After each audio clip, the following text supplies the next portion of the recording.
सलाम रॉकी भाई। जी हाँ, रॉकी भाई को आज सलाम करना बनता भी है क्योंकि आज है रॉकी भाई यानी यश का जन्मदिन।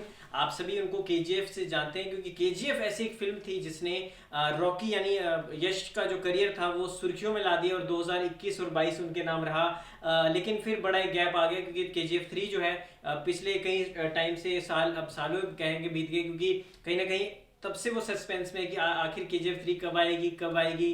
हमने सोचा था कि सलार से कुछ इंटरलिंक्ड मिल जाएगा कुछ, लेकिन वहां पे भी नहीं हुआ ऐसा। काफी लंबी ब्रेक पे चले गए रॉकी भाई। तो सबसे पहले तो उनको उनके जन्मदिन की बधाई मेरी और गोपाल की तरफ से, इंडिया न्यूज की तरफ से। गोपाल, आज उनके फैंस के लिए क्या खुशखबरी लेकर आए आप? मतलब वही है कि केजीएफ 3 का जो इंतजार कर रहे हैं, क्योंकि सलार का आपने जिक्र किया, सलार से क्या कुछ कनेक्शन था तो वो तो हमें देखने में तो नहीं लगा, क्योंकि जिस तरीके से उम्मीदें थी कि शायद लास्ट में हम एक रॉकी भाई शायद दिख सकते हैं उस तरीके से, लेकिन वो हुआ नहीं। एंड में आकर हमें पता नहीं चलता है। लेकिन जो अच्छी खबर है, खुशखबरी है उनके बर्थडे के दिन, वो आपको बता दूं कि केजीएफ 3 के लेकर जो अपडेट है कि इस साल अक्टूबर से उसकी शूटिंग शुरू हो जाएगी।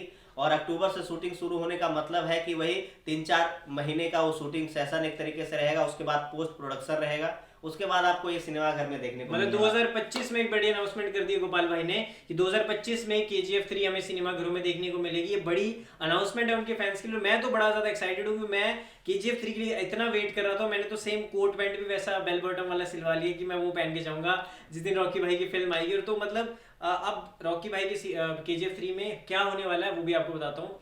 एक तीसरी फाइल और पड़ी थी जिसमें लिखा था केजीएफ 3 चैप्टर 3। लेकिन ये भी आपको बता दूं अंकित भाई, जिस तरीके से ये माना जा रहा है ना कि मतलब आपको केजीएफ 3 सलार से लिंक्ड अप नहीं है, लेकिन वो है। मतलब एक तरीके से कई हिंट रिपोर्ट्सों के अनुसार आपको बता दूं, क्योंकि सलार का ये पहला पार्ट है, दूसरा पार्ट अभी आया नहीं है। उस दूसरे पार्ट के एंड में शायद ऐसा हो सकता है कि आपको कुछ कैमियोज देख सकते हैं। मैंने कहीं फैन बेस्ड स्टोरी ऐसे पढ़ा था कि जो जब वो डूब रहे होते हैं रॉकी, तो उनको जो बचाने वाला होता है वो सलार होता है। बिल्कुल, और वही है क्योंकि सलार का मतलब ही होता है ना सेनापति।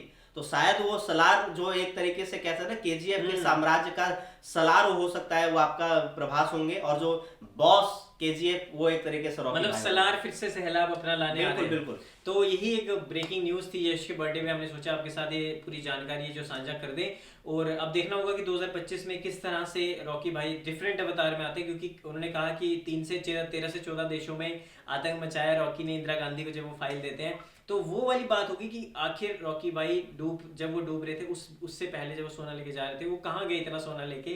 तो वो एक कहानी इसमें आपको देखने को मिली केजीएफ 3 में। तो लास्ट में क्या कहना चाहेंगे गोपाल? वही है कि जिस तरीके से प्रशांत नील की बात करें तो कुछ ही फिल्में उन्होंने बनाई हैं, और जब वो आते हैं तो कुछ बड़ा ही लेके आते हैं। तो केजीएफ 3 के साथ हमें डिसअपॉइंट मत कीजिएगा कि जो लोगों की एक्सपेक्टेशन है उस पर बिल्कुल खरे उतरने का। और प्रशांत नील से उम्मीदें तो है अंकित भाई, जिस तरीके से वो सलार लेके आए, उससे पहले केजीएफ लेके आए, केजीएफ 2 लेके आए, केजीएफ 3 से भी हमें उसी प्रकार की उम्मीदें हैं। और मतलब ग्रैंड होने वाला है, और बजट तो आप जानते ही हैं, और उम्मीद करते हैं कि उससे भी बेहतर हो केजीएफ 1 और 2 से। बिल्कुल। तो ये कुछ था इस पूरी खबर में। आई होप आपको ये वीडियो अच्छी लगी होगी। वीडियो अच्छी लगी हो तो केजीएफ या यश के जितने भी फैंस हैं दबा के सब्सक्राइब बटन को दबा दो, वीडियो को लाइक करो। इस वीडियो में दोस्तों इतना ही। आज के लिए एंटरटेनमेंट जगत की खबरें लेके ऐसे मैं और गोपाल आपके लिए लाते रहेंगे। धन्यवाद।